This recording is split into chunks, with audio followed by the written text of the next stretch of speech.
بعد ما أكل وشرب. اهلا وسهلا بحضراتكم في اول حلقه من حلقات بودكاست ملوش اسم. صباح الخير او مساء الخير عليكم على حسب الحلقه دي هتكونوا بتسمعوها امتى. البودكاست ده معمول ليه؟ لان ببساطه في مواضيع كتير مش هقدر اتكلم عنها لوحدي، ولازم استعين بناس بيفهموا اكتر مني وعندهم خبره علشان يساعدوني نسمع منهم ونستفيد كمان. وضيفي العزيز اللي مشرفني في اول حلقه هو شخص لو انت بتحب السينما فانت اكيد واحد من جمهوره، ولو بتحب الكوره فانت اكيد هتبقى من جمهوره. لكن في الفتره الاخيره دي انت لو حابب تسمع قصه دمها خفيف وفي نفس الوقت تطلع من وراها بحكمه ما تفيدك، فانت بكل تأكيد مش هتلاقي أحسن من الدود محمود مهدي. فيا ترى ايه اللي هيحصل؟ آه، طيب. أي حاجة حضرتك بتطلع فيها بيكون الكلام يا إما عن الكورة يا إما بيكون الكلام عن السينما. صحيح. تمام.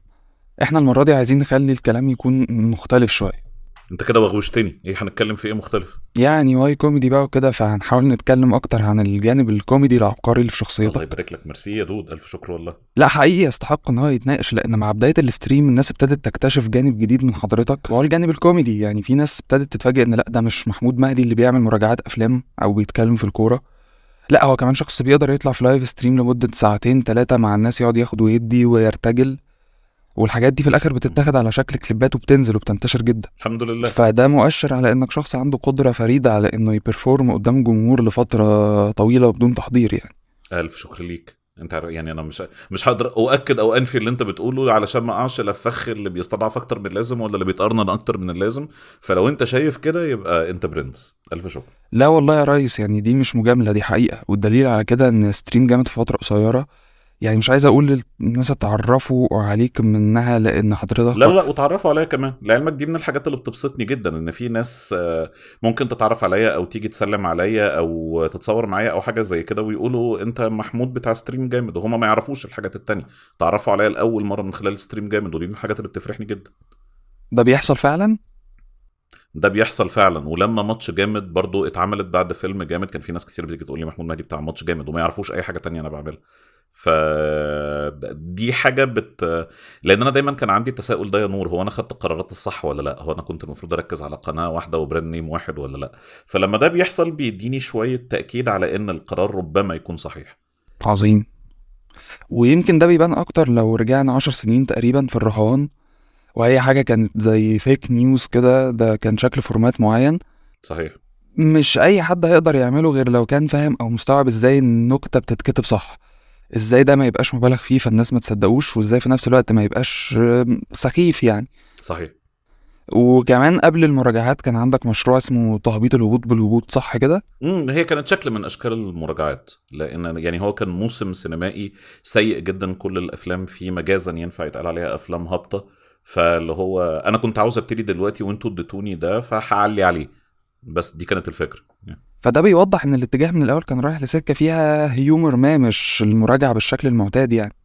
انا بحب الكوميديا جدا يا نور. يعني انا في البدايه اشتغلت كمان مع عدد من الاصدقاء يعني الناس ممكن تستغرب منهم شويه. يعني انا واحمد عز الدين بتاع في الجول طبعا. المحلل الكبير والكلام ده، كنا مع بعض في برنامج اسمه شكل تاني.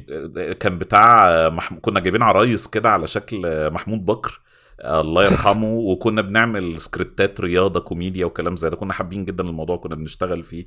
الرهوان زي ما انت بتقولت او زي ما قلت، انا اول ما فكرت في ان انا اشتغل اي حاجه مع نفسي على الجانب الابداعي كان نفسي اكتب في الكوميديا ورهوان كانت تجربه حلوه. بس زي ما انت قلت الفخ اللي انت قلته بالظبط، حسيت ان انا ابتديت اقع فيه فسحبت نفسي منه، ان الموضوع يبتدي يبقى سخيف، انك عمال تكرر في نفس الثيم اللي خلاص دلوقتي بقيت بتحزق قوي عشان تطلع حاجه تضحك الناس. فعشان كده دي تجربه ما استمرتش وانتهت من بدري. وفي الفتره بتاعت الرهوان ديت كانت جات لي فرصه بدعوه من باسم يوسف اني اجرب انضم للفريق بتاعه ونشوف مع بعض اذا كانت الدنيا ماشيه ولا لا.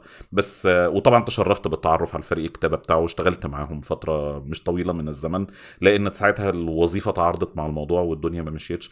ده كان هدفي من الاول. ولما جيت اعمل كوره كنت حابب ادخل فيها كوميديا، ولما جيت اعمل ريفيوز كنت حابب ادخل فيها كوميديا بدليل النكته في بدايه الريفيوز ديت. فلا انا بحب ده، وبحب استعرض اللي اقدر اعمله فيه، وبفرح جدا لما بنجح في اني اضحك حد.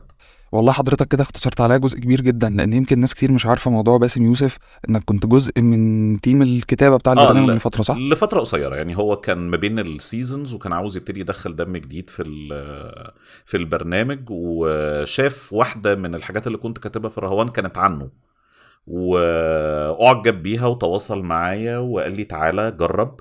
في نفس الوقت دوت كلم عادل برضو اللي كان معايا في الفريق بتاع شكل تاني، وجورج اللي كان معايا في الفريق بتاع شكل تاني، وكان معانا انديل محمد محمد، قنديل. وكان معانا وكان معانا ناس تانية كمان، وجربنا يعني. هم في ناس منهم استمرت لفترة أطول مني، أنا يمكن أكون حضرت 3 أو 4 جلسات وكتبت شوية. وبعدين اعتذرت بشكل ما فيهوش أي حاجة سلبية، بس ساعتها أنا كان عندي وظيفة، كان عندي فول تايم جوب، وفكرة إن أنا أطلع من الوظيفة أروح للجلسات بتاعة التيم عشان ألاقيهم بقالهم فترة طويلة قاعدين شغالين من قبلي، فبحاول أكاتش اب. فحسيت إن أنا بدل ما اكون بساعد في دفع العجله بقيت بجرجرها لورا. فقلت لهم يعني في ظروف اخرى وفي حياه اخرى كان ممكن نشتغل مع بعض فتره اطول من كده. بس اكيد وجود حضرتك داخل غرفه الكتابه ده فادك، يا اما في كتابه الحلقات او شجعك اكتر انك تكون موجود جوه الميديا بشكل يعني يمكن اكبر. بص هقول لك حاجه، هو اكد لحاجه انا كنت عارفها بالفعل بس كنت بحاربها بقالي فتره طويله من الزمن، ومؤخرا عمال اعترف بيها للناس. انا مش جيد في العمل ضمن فريق، مع كل اسف. انا ودي اعاقه عندي. انا مش بقول انها مهاره استثنائيه او طبع مختلف، لا دي حاجه سيئه جدا، انك ما تعرفش تشتغل مع تيم، ما تعرفش تاخد منهم حاجه وتشتغل فيها على جنب وبعدين تركبها على الموضوع، ويبقى عندك درجه ثقه عاليه في الناس اللي انت بتشتغل معاها. ده موضوع انا متضايق جدا انه مش عندي. لذلك بعد التجربه دي اللي انبسطت بيه جدا الناس الرائعه اللي اتعرفت عليها، خالد وشادي ووتار والفريق بتاع الريسيرش. البرنامج بتاع باسم كان مصنع من اجمل ما يمكن. انت مش متخيل قد ايه كان جميل وقد ايه كان رائع انك تحس بالديناميكيه بتاعت الفريق دوت وانت في وسطه، او حتى وانت واقف على اطرافه. مش هقدر اقول ان انا دخلت في وسطه قوي. وتاكدت من خلال التجربه ديت من الاعاقه اللي قلت لك عليها دي، ان انا للاسف انا مش شاطر في الشغل مع تيمز، واني افضل اني اشتغل مع نفسي. فلا بالعكس، ده مش خلاني عاوز اخش في المجال بتاع الميديا، ده خلاني عاوز اقعد في اوضه اضيق شويه واتكلم مني للناس بشكل مباشر، حتى لو ده بيتسبب في نقول ايه تعطيل في اوقات كتير من اني مش عارف اشتغل بشكل كويس مع ناس. بس ده اللي اريح لي، ده اللي مديني حاله راحه افضل. حلو قوي. ما بحاولش اسوقه يعني لانه طبعا حاجه انا مش فخور بيها. طيب هنرجع للمراجعات تاني بخصوص موضوع النكته اللي في اول الحلقه. مهم. ايه الصعوبات اللي واجهتك في البدايه، انك هتقعد دلوقتي قدام الكاميرا، هتطلع لناس بيشوفوك لاول مره، محدش فيهم عارفك، وهتقول لهم نكته، وهم فاكرين ان الناقد ده لازم يكون بيتكلم لغه عربيه وجاد جدا، مهم. ومع ذلك انت هتقول لهم نكته في بدايه الحلقه. جت منين الثقه والاستمراريه في حاجه زي دي، رغم ان اللي في الاول بعض ردود الافعال اكيد كانت مش ايجابيه قوي، صح؟ كتير. وازاي الرهبه اتكسرت بقى؟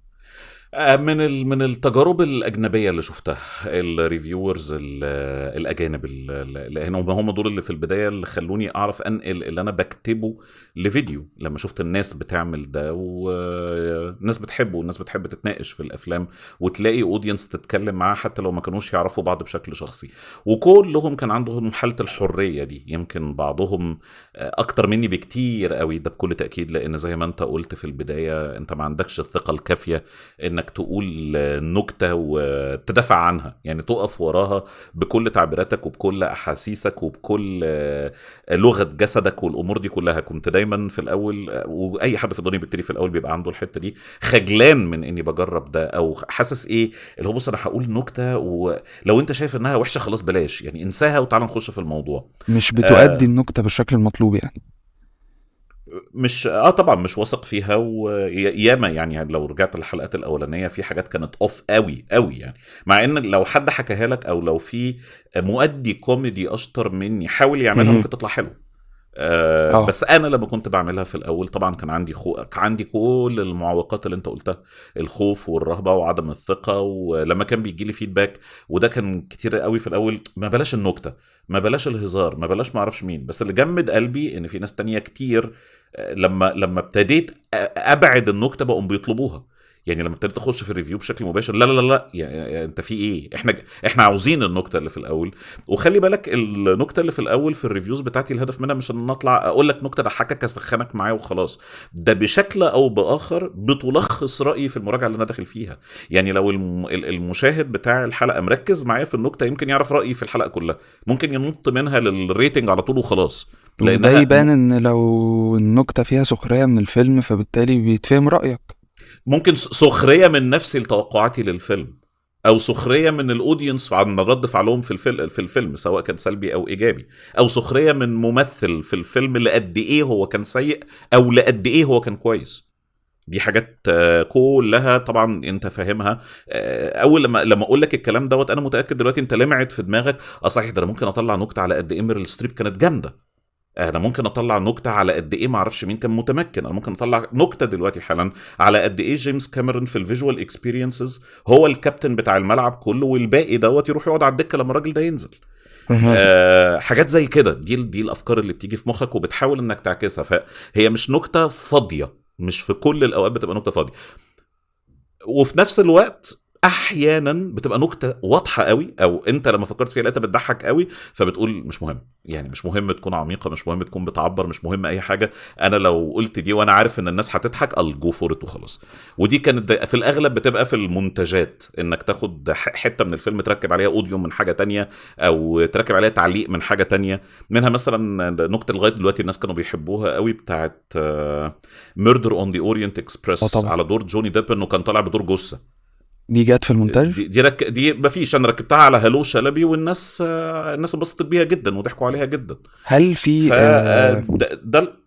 اسف، لا سوري جو هيد انا اسف. هل في حاجات بتبقى مش مكتوبة والنكتة دي بتصورها لوحدها لما بتفهم في الآخر شكل المراجعة طالع عامل ازاي، ولا بتبقى مكتوبة كده كده من الأول؟ لا ساعات بحتاس في اني الاقي نكته اصورها، فبقول خلي المراجعه هي اللي تطلع النكته لوحدها، واوقات كتير ده بيحصل واوقات ما بيحصلش. ولما ما بيحصلش خلاص بطلع الحلقه من غير نقط. يعني انا برضو متفق مع الناس في حاجه، مفيش داعي للحزق. مم. يعني انت بلاش تخش بنيه انك مش هتعمل نكته، بس لو ما جاتش خلاص ما جاتش، افكر فيها شويه، اجتهد فيها شويه، اتعب فيها شويه، ما جاتش خلاص. ما بعد يعني بالخبره كده بقيت عارف امتى المرحله اللي انا ابتديت ادعي فيها قوي، ابتديت امثل فيها اكتر من اللازم. لو حسيت ان انا خبطت في الحته دي اتعلمت ان لا خلاص مش مهم النكته. والناس بتفهم ده، يعني بيلاحظوا اللي انت قلته. كتير. يعني في ناس كتير، في ناس كتير من الاودينس فاهمين شغلي اكتر مني. في ناس من الاودينس دلوقتي بقى عندهم القدره ان هم يبصوا على الريفيو بالكامل ويجي عند سطر معين ويقول لك ده ما كانش سكريبتد ويطلعوا صح. ممكن يجوا في حته معينه ويقولوا ارجع تاني للي انت كتبته. تصدق دي ياه. انا ممكن في ناس بتوصل معايا دي اه. يقول لي ارجع كده للي انت كتبته في الحته دي هتلاقي نفسك قريت غلط، او مع ان الفكره شكلها جيد ما فيهاش مشكله، ارجع تاني للنوت الاقي يا اولاد الذين ده انا فعلا كنت كاتب حاجه وقلت حاجه تانية. ها. فلا لا لا الناس لما بتبني معاك علاقه الصداقه والالفه مع صانع المحتوى ديت، بس هم طبعا جروب اوف بيبل لا يتعدى 50 60 واحد، بس بجد بقينا فاهمين بعض بالنظره يعني. وده لما لو تشوفوا في الستريم في البث المباشر، انا في بعض الاحيان خلي بالك الستريم بيبقى فيه ديلي، يعني انا بشوف الكومنت وبدي رد فعل عليه يمكن بعد ما بيظهر قدام الناس ب 30 ثانيه 40 ثانيه، الويندو دي او النافذه دي مش ثابته، ساعات تبقى 30 ثانيه، ساعات تبقى 40 ثانيه، ساعات تبقى 50 ثانيه. وممكن اشوف كومنت واضحك عليه ضحكه خفيفه قوي اللي هو سميرك يعني والاقي ناس في الستريم فهمت انا ضحكت على ايه. على اللي انهي هو كومنت فيه؟ اللي هو عدى بقاله كتير بس هم فهموا لما قروه ان دوت لما يجي عند مهدي هيعمل عليه حاجه. حلو قوي. طبعا نروح من ده لنقطة تانية. مهم. هل لما صانع المحتوى بيوصل للمرحلة دي ده بيدفعه في بعض الأحيان للكسل، اللي هو خلاص أنا ضامن أي حاجة أقولها للناس هيضحكوا عليها علشان احنا مكونين مع بعض علاقة، ولا ده بيدفعك أو بيدفع الصانع للتطوير أكتر؟ الناس بقت عارفاني ومتوقعين اللي هقوله فأنا لازم أعلي على التوقعات بتاعتهم. لا لا المرحله دي عمرها في حياتها ما يطلع منها كسل خالص، لانها مرحله مش متطوره قوي. في مراحل اكتر من كده بكتير، وفي ناس احسن مني بكتير ووصلوا لها وعدوها. بعضهم شاف ان ده تحدي انه يحسن من نفسه ويطور من نفسه، وبعضهم فعلا تكاسل وتقدر تشوف في المحتوى بتاعه ان هو بقى فاهم انه اي حاجه هيعملها الناس هتقبلها وخلاص، العمليه بقت شخصيه بالنسبه لهم يعني. صحيح. لكن انا بالنسبه لي لا لا لا، تحدي بكل تاكيد. لو تيجي تبص على المنتج الكوميدي الرئيسي اللي عندي اللي هو ستريم جامد، لان بنسبه 10% بنتكلم جد وبنسبه 90% بنهزر، على عكس كل الحاجات التانية، او بنحاول نقول كوميديا. في الاول انا كان عندي القدره اني اعمل 4-5 حلقات في الاسبوع. دلوقتي لا، دلوقتي حاسس ان خايف اكرر، خايف ادعي اكتر من اللازم، خايف احزق اكتر من اللازم عشان اضحك الناس. عمري في حياتي ما كنت بحضر للكوميديا اللي بتطلع جوه الستريم، دلوقتي بقيت بحضر. يعني احنا النهارده بنصور مع بعض، احنا يوم الثلاث الساعه 58 دقيقه، انا طالع ستريم النهارده الساعه 10، انا كاتب له ماتيريال. كاتب الماتيريال بالنكت بكل حاجه، ولا حاطط هيدلاينز وبتسيب الدنيا تمشي مع الناس؟ لو حد قال كذا، يعني انا عارف انا هتكلم في انهي موضوع. النهارده هنتكلم في الاكل لان بعمل حاجه شهريه اسمها تقرير الاكل الشهري، طبعا. فهنتكلم على شويه تجارب اكل بالنسبه لي وفي هوكات انا حرميها للناس. ساعات برمي الهوكس دي ومحدش بيلقطها، وساعات برمي الهوكس دي وحد بيلقطها، بس عمري ما ببقى متفق عليها، انا بس محضرها. يعني اعتبرني صياد كده قاعد في مركبه، نزلت في نص الميه ورميت 20 صناره في الميه، ومستني حد بس يلقط طعم الحاجه. لو قال الكلمه اللي انا مستنيها، انا عارف ايه اللي حرمت فيه لمده دقيقه ونص، ومراهن على ان شاء الله ربنا يوفقني واعرف اضحك الناس في بعض النقاط في الموضوع ده. ساعات ما بتوفقش، ساعات الهوكس ما بتطلقتش، ساعات الهوكس بتلقط واجي القيها اتهته، او امثلها غلط، او اعملها وحش، او اعملها في ذهني مثاليه في كل تفاصيلها ومحدش يضحك.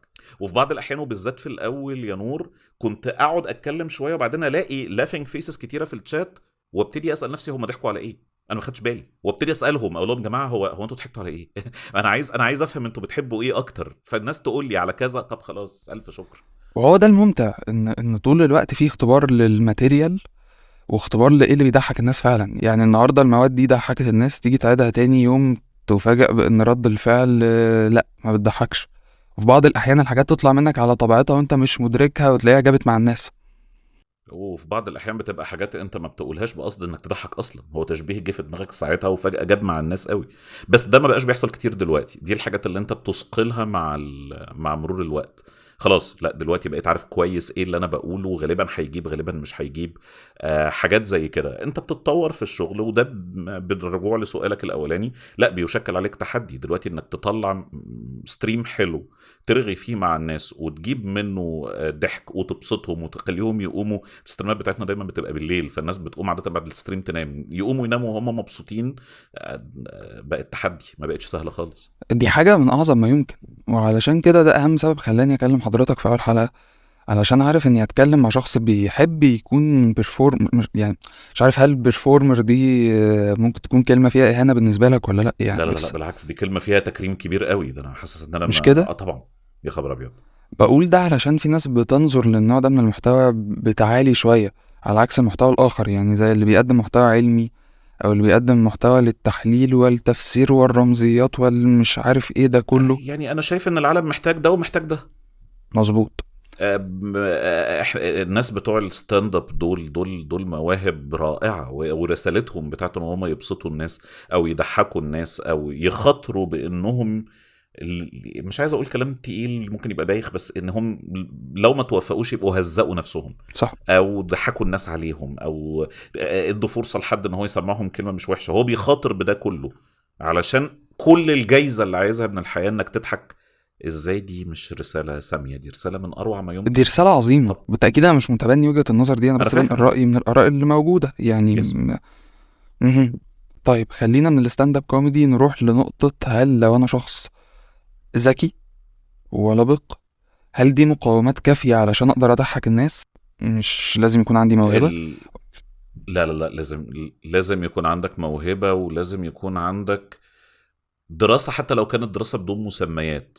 يعني تكون اطلعت كتير فبقيت فاهم امتى اللي انت بتقوله كامل وامتى اللي انت بتقوله ناقص.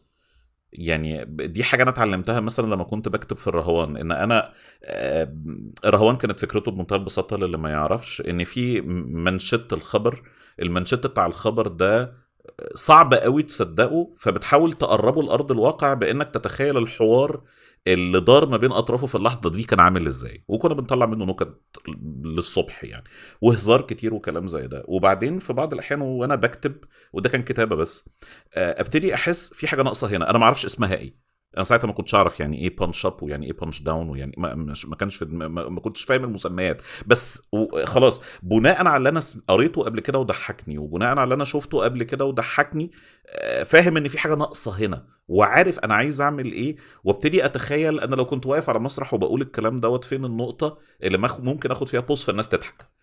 الحاجات ديت لما تيجي تقرا اكتر على الكوميدي هتلاقي لها مسميات، اكيد. وهتلاقي دراسه الايقاع مهمه، ودراسه التون مهمه، والناس ممكن تصدق او ما تصدقش ان في حاجه مم. اسمها تون في الكتابه. بالظبط. تون مش تون فويس بس يعني.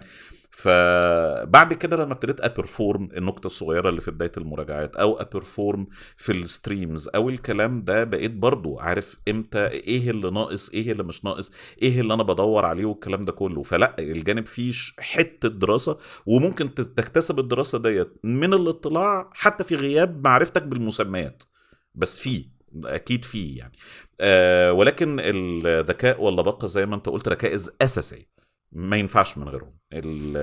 دول اللي اكيد بقى لو مش عندي، مهما طلعت ومهما ذاكرت ومهما انا مش هعرف اسيطر على الموقف. لان لو انا بأدي حاجه وقام طالع شخص فجأة اعترض بكلمه مش لطيفه مثلا، ده وارد واكيد حضرتك اتعرضت له بشكل ما. جدا. بالظبط، خصوصا ان انت بتطلع لايف مع ناس، فممكن يجيلك كلمه مش لطيفه تقراها وما طبعا. تعلقش عليها، بس بتأثر على ادائك. اكيد. الذكاء انك تكمل.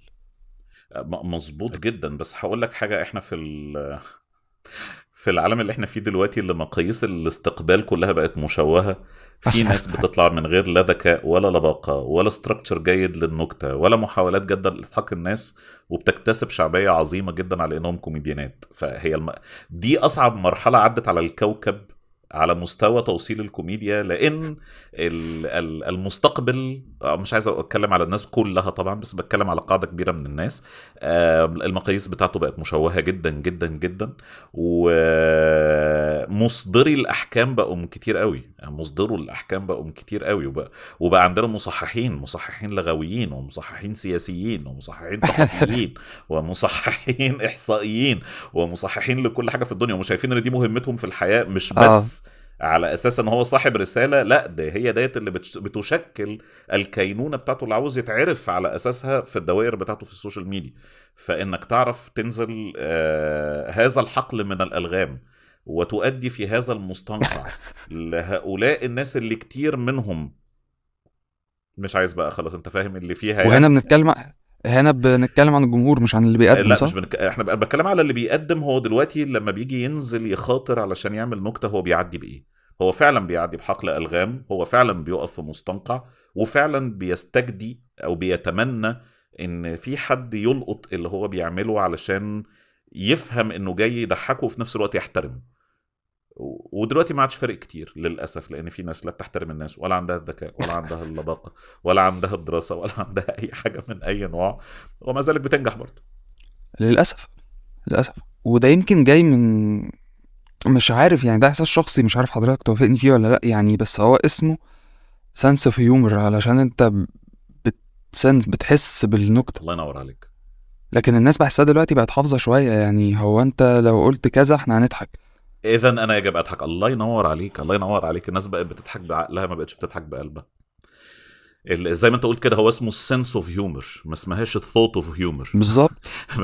فانت سقطت السنس خلاص. انت بقيت بتقول زي في البروجرامينج كده، مش عارف لو انت ليك في البروجرامينج خالص يا نور. ليا طبعا. فعلا انت معانا. ايوه معاكم. الاف ذن ايلس. if he says this then I laugh. دلوقتي بقت الناس بتشغل مخها وبتعمل على هذا الاساس. عارف ايه اكتر مكان في الدنيا تحس فيه بده؟ إيه؟ صالة السينما في الافلام الكوميديه. دلوقتي المؤشر الرئيسي بتاعي في استقبال الناس للموضوع دوت بقت حاجه بحب اقول اسمها التزييقه. التزييقه. لما بيجي يتفرج على فيلم وهو عارف ان هو مقبل على موقف كوميدي، بس الموقف دوت لسه ما انتهاش، يعني لسه ما وصلناش للبانش لاين، لا هو دخل سخنان الراجل، تلاقيه بيعمل حاجه نور اتمنى ان اعرف اوصلها كويس. بيعمل كده وهو قاعد، لو انت قاعد تلاقي الصاله الصوت ده بيطلع منها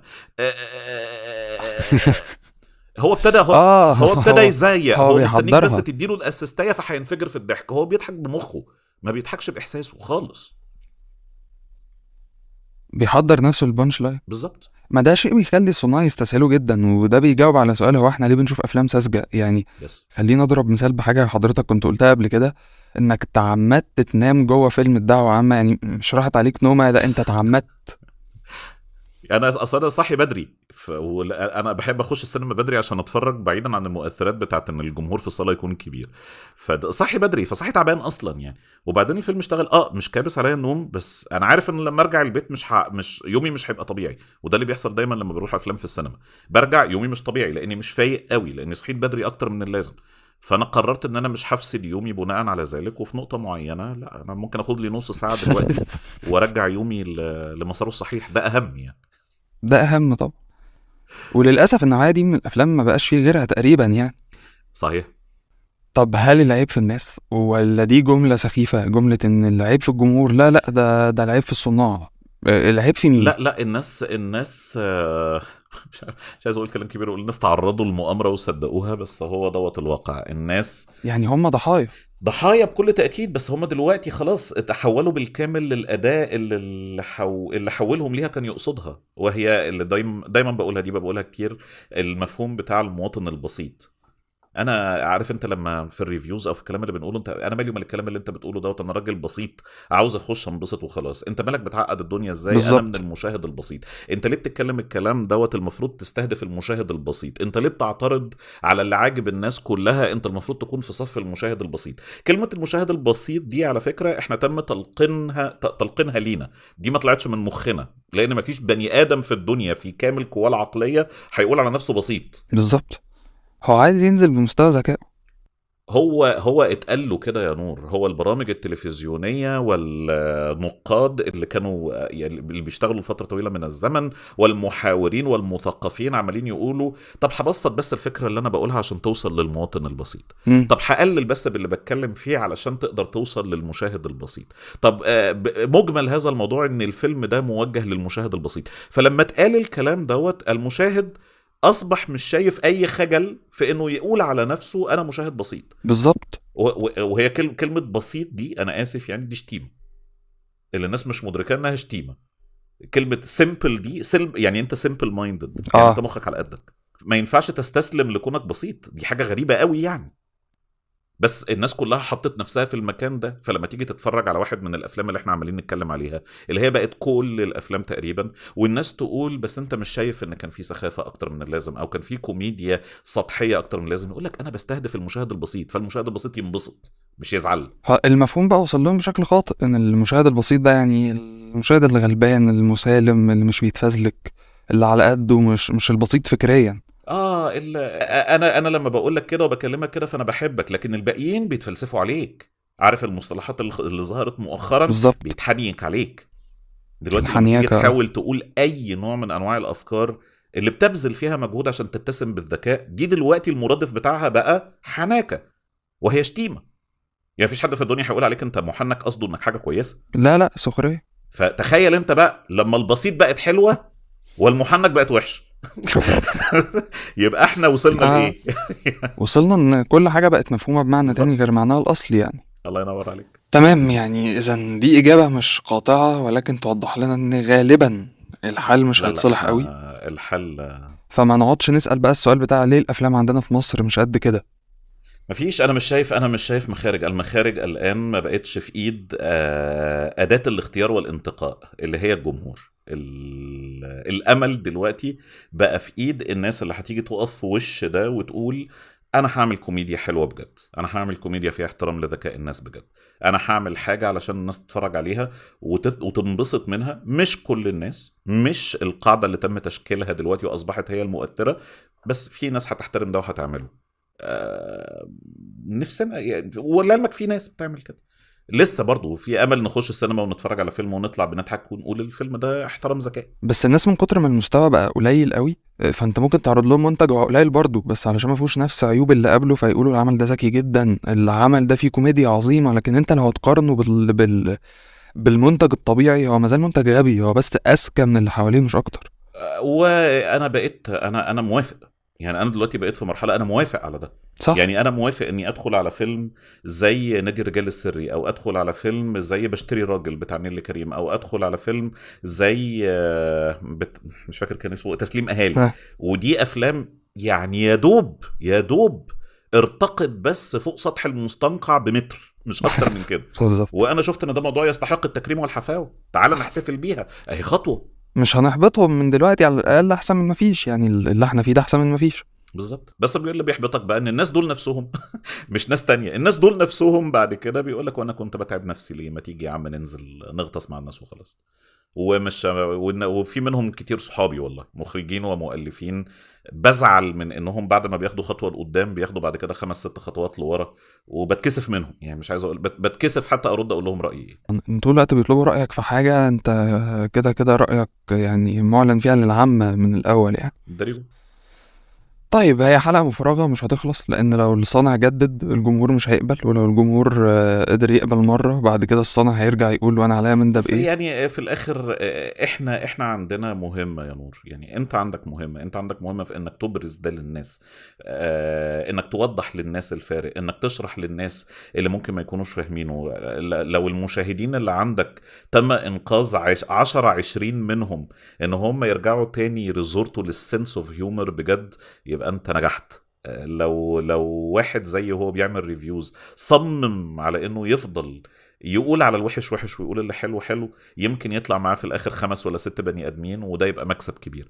احنا كلنا في الاخر كصناع محتوى فاهمين اللي انا وانت بنتكلم فيه ده، فضلنا ندافع عليه بكل قلبنا، يبقى عملنا اللي علينا. يمكن ناس تانية اكتر يجوا يعملوا اللي عليهم يا رب. كمان، والله اعلم ايه اللي يحصل. بس اكيد لا هطلع بره الصوره واقول انا برتقي فوق الكلام ده كله، مش لاعب على الاطلاق، ولا هنزل المستنقع واقول ان انا بعرف اتنفس تحتيه.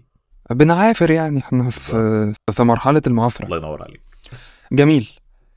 احنا لحد دلوقتي اتكلمنا في مواضيع كتير وحاولنا ان احنا ننوع، فما بين حاجات شخصية وما بين حاجات يعني بقدر الامكان تهم اي حد بيبتدي كونتنت مشابه وعايز يستفيد، او يعني محرج خايف مش عارف يبدأ ازاي. مش هنقول هيهزر ولكن هيتفاعل يعني. واتكلمنا عن شكل الصناعة حاليا، فخلينا نرجع تاني بقى لحضرتك علشان يبقى النقاش متنوع. ماشي. هل لو ما كانش في حاجة زي ستريم جامد او ما كانتش ظهرت في الوقت ده، الانتاج كان هيقل اكتر في فيلم جامد وماتش جامد؟ باختصار كده، كانت القناة بالنسبة لك نوع من أنواع العلاج النفسي؟ صعب اعرف. خلي بالك الستريم كله على بعضه ما كانش خطوه مخطط ليها. ده انا فوجئت بان شبكه الستريم اللي انا كنت بشتغل عليها قبل يوتيوب بيتواصلوا معايا وبيقولوا لي احنا عاوزينك تيجي تعمل ستريم عندنا بعدد ساعات كبير جدا في الشهر. يعني اول ما سمعت العدد اتخضيت. يعني أنا في الاول كان 120 ساعه في الشهر يا نور، صدق او لا تصدق. العقد محدد بعدد الساعات؟ تعمل مش بالساعه، ده انت لازم تعمل 120 ساعه والا ما تاخدش حاجه خالص. يعني لو عملت 119 ما ينفعش. فانت متخيل بشتغل كام ساعه في اليوم ستريم. طبعا الستريمرز في الوقت ده الاغلبيه العظمى بتوعهم كانوا جيمرز، يعني بيخش طبعا. يلعب جيم. ما دام انا كده قاعد بلعب فيفا، بلعب جاد اوف وور، بلعب NBA، بلعب معرفش ببجي، بلعب بتاع كده انا هلعب 5-6 ساعات الناس هتتفرج وبخفه دمي بقى انجيج أيوة. معاهم وكلام زي ده والدنيا تمشي، وانا بلعب فيفا فعلا. بس مع اول لما فتحت وجيت اجرب والعقد كان كويس، كان عقد كويس جدا فعلا يعني. لقيت انا مش هقدر املى الوقت ده فيفا، مستحيل. مفيش مجال ان انا اعمل ده. فابتديت ادخل فيه موضوع الحوارات، موضوع الرغي. ان الناس تكلمني يعني يا جماعه احنا هنرغي ده ستريم رغي. يعني ايه ستريم رغي؟ والله ما اعرفش. هنفتح وزي ما تيجي حد هيقول موضوع، حد هيسال سؤال، هنفتح الدنيا ونقعد نتناقش فيه. ساعات بنتناقش، ساعات بنضحك، ساعات بنتخانق، يا ما اتخانقنا. حاجات زي كده والدنيا تمشي. بمجرد لما ده دخل في الفورمولا لقيت ان ال 120 ساعه مش صعبه، بقيت بعرف اعملها وما بتعبش ذهنيا. بتعب جسديا جدا بس ما بتعبش ذهنيا. وخد كتير من فيلم جامد وخد كتير من ماتش جامد بكل تاكيد، رغم ان ماتش جامد مستفيد على جنب لان طبعا الماتيريال بتاعت الفيفا كلها كانت بتروح للحلقات والكلام ده. بس خد كتير من فيلم جامد. وساعتها لما لقيت ان في ناس زعلت من ده، او ان الانتشار بتاع فيلم جامد اتعطل شويه، او المشاهدات بتاعت فيلم جامد تراجعت شويه، انا بقيت محتار، هو انا خدت خطوه غلط ولا ايه؟ يعني كنت المفروض ان انا ما اعملش كده ولا ايه؟ كنت ركز في القناه بتاعتي اي فيلم جامد ده لو أنا كنت بعمل عليها فيديوهات بنفس المعدل بنفس الاهتمام، اتصور يعني كان زمانها دلوقتي في مكان تاني خالص. والاجابه في الموضوع دوت جات لي من مراتي الصراحه، لانها على ما يبدو تعرفني اكتر من عارف نفسي. قلت لها اعمل ايه؟ اتراجع عن الموضوع ده كله وارجع تاني الفيلم جامد واعوض اللي فاتني والكلام ده كله؟ قالت لي هتزهق. وهي كان عندها حق 100%. انا ما اقدرش امسك مشروع واحد واقعد اشتغل فيه واضح جدا. كل يوم، او حتى بنمط ثابت ما فيهوش شغل كل يوم. دي طبيعتي، باين. ما اقدرش يعني. انا بقيت بهرب من فيلم جامد لستريم جامد، وبهرب من ستريم جامد لماتش جامد، وبهرب من ماتش جامد لفيلم جامد. ما هو ده واضح جدا، وعلى هذا الاساس اتبنى السؤال، ان لو ما كانش ظهرت حاجه تالته جديده، يعني معلش انا اسف على التشبيه، بس هو يعني زي بيت جديد او مكان جديد الواحد بيروح له علشان يغير او يعني التشبيه غريب قوي، وانا بقول لك ان مراتي هي اللي حلت المشكله منك لله. لا انا اسف اكيد مش لا قصدي لا كده، لا اكيد مش قصدي كده. انا يا نهار مالي. أبيض، لا انت اللي قلت، انا مالي. بالظبط، انا اللي بتحمل المسؤوليه كامله عن اللي انا قلته. لا يا عم انا ما يا بزهقش خبر للدرجه دي يا ابيض. عم، انا بزهق من الشغل بس. لا لا. ايوه طبعا. معلش بقى اعذرني، اول مره وما عنديش الحنكه بتاعه المذيعين، فما بعرفش اصيغ السؤال كويس. لا لا لا تمام ما يهمكش. تمام. بس لا انا في الشغل، ان انا حتى ايام لما كنت بشتغل في الوظيفه عادي انا باخد مشروع لفتره معينه من الزمن. كان في مصطلح كنت طلعت بيه كده يا نور، عارف انت المشاريع المعقده، بما انك ليك في البروجرامينج انت ممكن تقعد تشتغل على سولوشن واحد او ويب سايت واحد او اب واحده 5-6 شهور. بالظبط. انا اول حاجه كنت بعملها كنت بروح عامل لونش 3-4 اسابيع، ولما الكلاينت يقول لي هنلونش كده اقول له هنلونش كده، يقول لي ده بيزك فانكشنز ما تستنى لما نخلص. قلت له القعده دي دايما بقول الكلمه دي، الطبخه دي لو قعدت في المطبخ اكتر من كده هتحمض. حلو جدا. ارجوك طلعها، خلي الناس تدوقها عشان نفهم احنا ماشيين صح ولا غلط. ممتاز. وغالبا بعد فيز 1 فيز 2 بالكتير بروح مسلم المفاتيح لحد تاني ونطط على المشروع اللي بعده، لاني مش طايقه خلاص مهما كنت حابه. ما اقدرش اشتغل في مشروع واحد فتره طويله. فيمكن دي اجابه سؤالك. لا في الاغلب لو كنت مركز على حاجه واحده ادائي فيها كان هيتراجع. ممتاز، لان كمان واضح ان في فتره من الفترات، وده واضح للكل يعني، ان في 2020 وفي 2021 الافلام كانت محبطه بشكل مش طبيعي، والماتشات مش موجوده. جدا فتره الكورونا وما قبلها وما بعدها بشويه. بالظبط. فده كان كافي يقتل القناتين لو ما كانتش ظهرت حاجه جديده شويه ترجع لك الشغف يعني. بس خلينا نكون عادلين مع الناس اللي عندها القدرة انها تلتزم اكتر اكيد. مني، لان في ناس تانيين ده ما عطلهمش.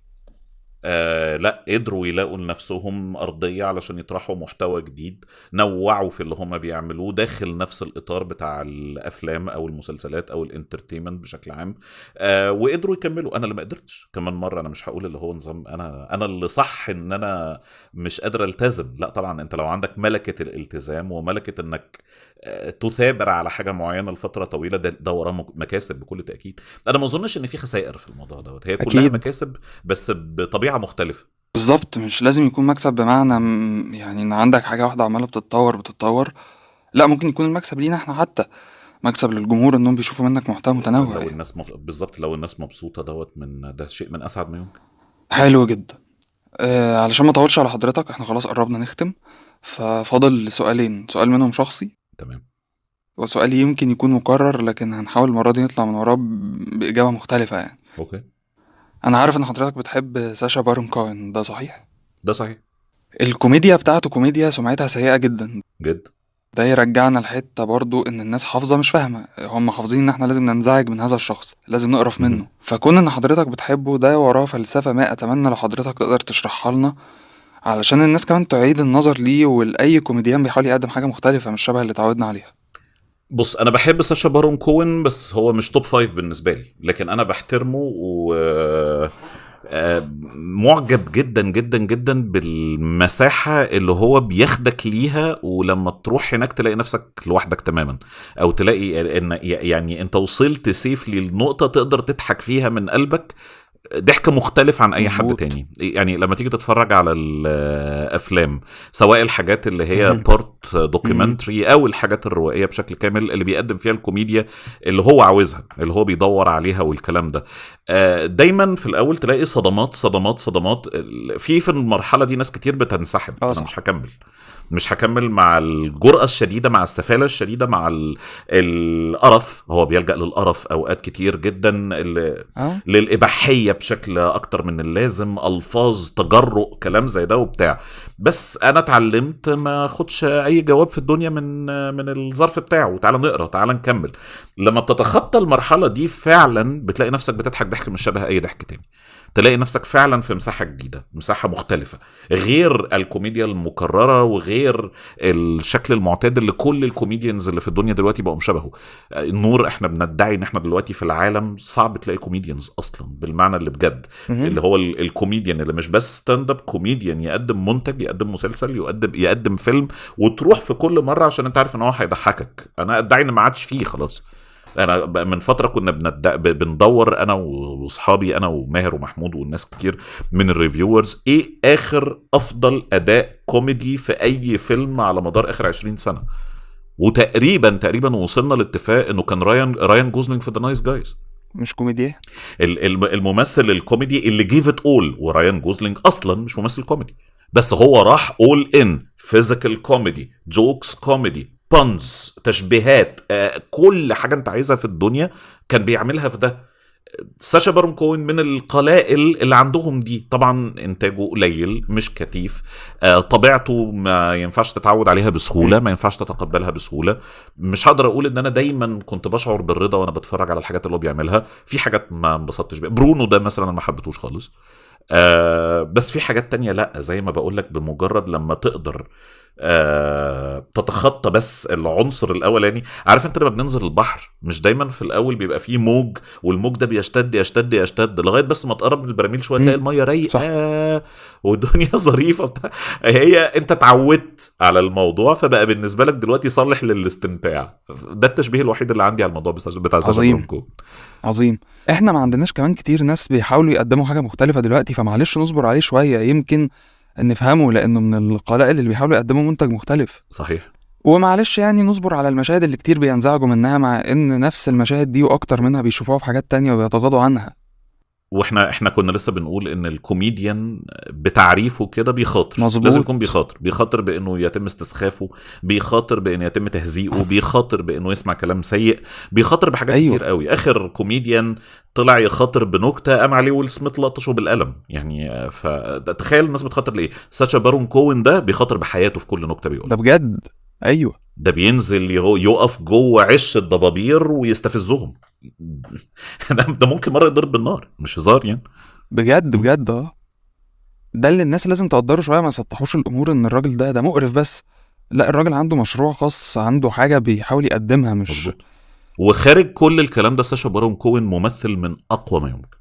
جدا طبعا. وانا الفيلم بوهيميان رابسودي بتاع فريدي ميركوري اللي الناس كلها عارفه ان اللي كان مرشح للدور في الاول هو ساشا مهم. بارون كوين. صح. انا حزنان انه ما عملش الدور ده. كان هيبقى افضل من رامي. اتصور، لانك حتى نقطة الخلاف اللي خلته يخرج بره الفيلم هي التدخل الزائد من الاعضاء اللي لسه على قيد الحياة من كوين في ان لا نخف الدنيا شوية. لا، انا كنتش عايز نخف الدنيا شوية. فريدي ميركوري ما كانش بيخف الدنيا شوية. فريدي ميركوري اللي بجد مش اللي رامي مالك قدمه خالص. النسخه الاكستريم الحقيقيه مش العقل. بالظبط، دي اللي كنت حابب اشوفها. مهم. وكان في فيلم كمان بتاع مارتن سكورسيزي، مش فاكر الاسم اللي هو. هيوجو عمل فيه دور حلو قوي. ايوه وفي هيوجو. الفيلم بتاع جوني ديب سويني تود عامل فيه دور من اجمل ما يمكن. بالظبط. لسه ذا ترايل اوف ذا شيكاغو 7 عظيم. ده مقدم فيه دور دراماتيك من اجمل ما يمكن. صح. الفيلم ده بيقع من ذاكره الناس جدا مع انه جديد يعني. هما بيعتبروا انه مش هو اللي عمله، ده اخوه توأم. اتمنى الناس يعيدوا النظر تجاهه بقى بعد الكلام ده. شكلك بتحبه قوي ساشا بارون كوين. بحبه ومعترف بده يعني. وكنت اتكلمت عنه في حلقة قبل كده، وكان عندي احساس ان هيجي يوم هتكلم عنه بالتفصيل تاني معاك تحديدا، يعني مع الشخص المناسب. alright. طيب اخر حاجة بقى علشان ما اطولش على حضرتك اكتر من كده، علشان عندك ستريم كمان شوية. سؤال مكرر جدا، ولكن علشان الناس يبقوا مرضيين يعني هما بيسمعوا يقولوا طب كويس والله انك سألت السؤال ده. alright. اللي بتقدمه في الاستريم عندك ده من ارتجال لنكت، في ناس بعد كده بتسرقها، مش بيسرقوا الماتيريال نفسها بتاعت الفيديوهات يعني، لكن بيسرقوا النكتة نفسها وبيستخدموها. مش عارف يعني حضرتك على علم بده ولا لا؟ انا ما شفت ناس كتير بتعمله، بس الاودينس الحمد لله قافشين ده، وبيقولوا لي الحق دي نكتتك، الحق دي فكرتك، الحق دي ما اعرفش مين. ولا بص يا ريس، ما دام انت واخد بالك يبقى خلاص، انا مش هعمل مشكله واقف اعمل فيها سرقوا نكتتي سرقوا فكرتي. اللي اجمد من كده لما الناس بتاخد كليبات من الستريم وتنشرها كتير. وتحقق انتشار كبير، انا ما بعرفش اعمله. ده بيكتب على جناني. الناس بتستخدم الكونتنت بتاعي احسن مني. ونفسي اتعلم منهم، مش عارف. يمكن علشان هما شايفين اللي بتقوله ده من زاوية مختلفة كمان غيرك، فبيطلعوا منه بالظبط ماتيريال. بالظبط. طيب السؤال بدل ما ده يبقى بيتعمل في ستريم، لا تعالى نعمله بشكل منظم، في ماتيريال هتتكتب، في لايف اودينس هيحضروا، وفي مقابل مادي وهتطلع لمدة ساعة، هتقدم ده على اي مسرح من المسارح.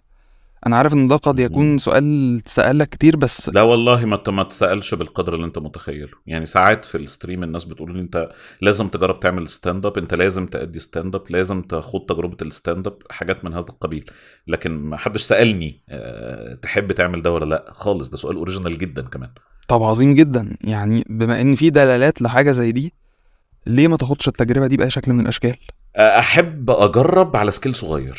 يعني انا احب اعتبر يعني انا مش ضد ان انا اجرب ده خالص، بس عاوز اول لما اجربه قدامي 20 بني ادم بس، وبعدين اقعد اعمل موضوع ال 20 بني ادم ده كتير، عشان انا متاكد انه اول مرتين ثلاثه هيبقى زي الزفت، هيبقى من اسوأ ما يمكن. وبعدين اجين كونفيدنس، وبعدين نجرب قدام 50، وبعدين اجين كونفيدنس، وبعدين اجرب قصاد 100، وبعدين اجين كونفيدنس، وبعدين بقى نشوف موضوع الفلوس ده. بس هل دي حاجه انا حابب اجربها فور فري الاول علشان خاطر اقيسها واتعلم منها واشوف انا نافع فيها ولا لا؟ اجابتي بكل تاكيد. عظيم جدا. طب موضوع الاعداد ده مش لمجرد كسر الرهبه، ولكن كمان لاختبار الماتيريال دي ما اذا كانت هتصلح يعني ولا لا. لا وعنصر ثقه كمان. اصل خد بالك، انا تجاربي في اللايف، انا عندي بعض التجارب في التعامل مع اللايف اودينس. لسه في تجربه من اخيره خلال عندك؟ مثلا زي الام سي يو، دي مش اول حاجه اعمل لها ام سينج، وفي بعض الاحيان بانل ديسكشنز، امور زي دي. وساعات كتير بس كويز في وسط كلامي حاجات تضحك والناس بتتجاوب معايا. لكن فكره ان الناس تيجي تتحفز لك علشان تشوف انت هتقدر تضحكها ولا لا، ده تحدي صعب جدا. يعني على الرغم من المستوى اللي حضرتك وصلت له، الا ان لسه مازال فيه الحته اللي هي بتاعت الرهبه دي. طبعا خلي بالك الستريم، مش هقول لك ان الستريم اسهل، الستريم اسهل في حاجات واصعب في حاجات. يعني انت عارف كويس قوي اللايف اودينس ممكن يبقوا قاسيين، ممكن يبقى في وسطهم هيكلرز، طبعا. ممكن يبقى في كلام زي ده، بس في الاخر الكل بيتكسف. في ناس ممكن تجاملك بابتسامه وخلاص يعني. طبعا في شويه ناس بقى قالعين برقع الحياه ممكن يبووا عليك، وممكن يضايقوك، وممكن كلام زي ده، بس دول دايما قليلين جدا، عمرهم ما بيبقوا كتير. لكن في الستريم يا نهار ابيض، ناس قاعده في بيتها وما وراهاش حاجه، ولو سمع حاجه بايخه هيسمعك كلمه بايخه. وناس كتير جايه عشان بتكرهني، خد بالك. يعني في ناس كتير بتيجي للستريم اصلا بتكرهني، هي عايزه تضايقني. ده في اللايف اللي هو يخش يدفع فلوس عشان يضايقني، لا دي صعبه شويه، دي تقريبا ما حدش بيتعرض لها، لابس ميوزك بس. هو الوحيد اللي ممكن تصل معاه هذه الدرجه. فيها عيوب وفيها مميزات، بس العيب الرئيسي، الشيء الخطير جدا، فكره ان انا جاي ستاند اب كوميدي شو. الناس اللي جايه الستريم مش حاسه ان هي داخله تجربه الهدف الاساسي منها هو الضحك وبس. احنا بنبتدي نرغي، احنا ممكن نقعد نرغي نص ساعه وما نقولش ولا نكته، وارد جدا. زي ما بقولك انا رامي سنانير ومستنى اشوف، يمكن نرجع بولا سمكه. ومش ازمه، والستريم هيعدي والناس هتنبسط. اتكلمنا في شويه قضايا، عرفوا رايي في ماتش الاهلي النهارده، ربنا ما يوري حد يا رب يعني. عرفوا رايي في موضوع ايه، عرفوا رايي في فيلم، وخلصنا خلاص، مش ازمه. لكن اللي جاي ستاند اب كوميدي شو جاي يضحك بس، جاي يضحك. مفيش حاجه تانية. ده لو ما ضحكش يبقى انت فشلت، خلصنا بالظبط. فده تحدي صعب قوي. بس اتوقع من شخصية حضرتك ان، ومن اللي احنا بنشوفه، ان ده وارد يحصل قريب جدا. لما تبدأ تمل من المشاريع اللي عندك ويبقى فيها تكرار، جايز نشوفك بتتجه ناحية تجربة زي دي قريب. والله مش مستبعد، انت بتتكلم صح. نتمنى جدا. طيب علشان ما اخرش حضرتك اكتر من كده، واسف جدا والله لو تجاوزت الوقت اللي احنا اتفقنا عليه، بس خالص خالص خالص، انا انبسطت جدا بالكلام معاك، واتفق معاك في اللي انت وعدتني بيه في الاول، ان احنا هنخوض نقاش مختلف، وده ما بيحصلش كتير، فانا بشكرك بجد يعني. يعني بشكرك جدا والله يا استاذ محمود. اتمنى فعلا تكون حضرتك استمتعت، والناس انا واثق ان هم اكيد هيستمتعوا، يا رب. لان الناس بيحبوا يسمعوك وانت بتتكلم، لان يمكن حضرتك من القلائل اللي بيتكلموا كلام مش مكرر وخلاص، كلام ذو معنى، كلام موزون كده يعني. ربنا يخليك يا عم نور، ميرسي جدا. الف شكر ليك يا استاذ محمود، وبس تصبحوا على خير، او ايا كان الحاجات اللي بتتقال في الاخر دي. انا اول مره اعمل كده، مش عارف بيتقفل ازاي، الناس هتعذرني. وانت من اهله يا باشا. حبيبي يا ريس. حبيبي يا لؤي. باي باي. باي باي.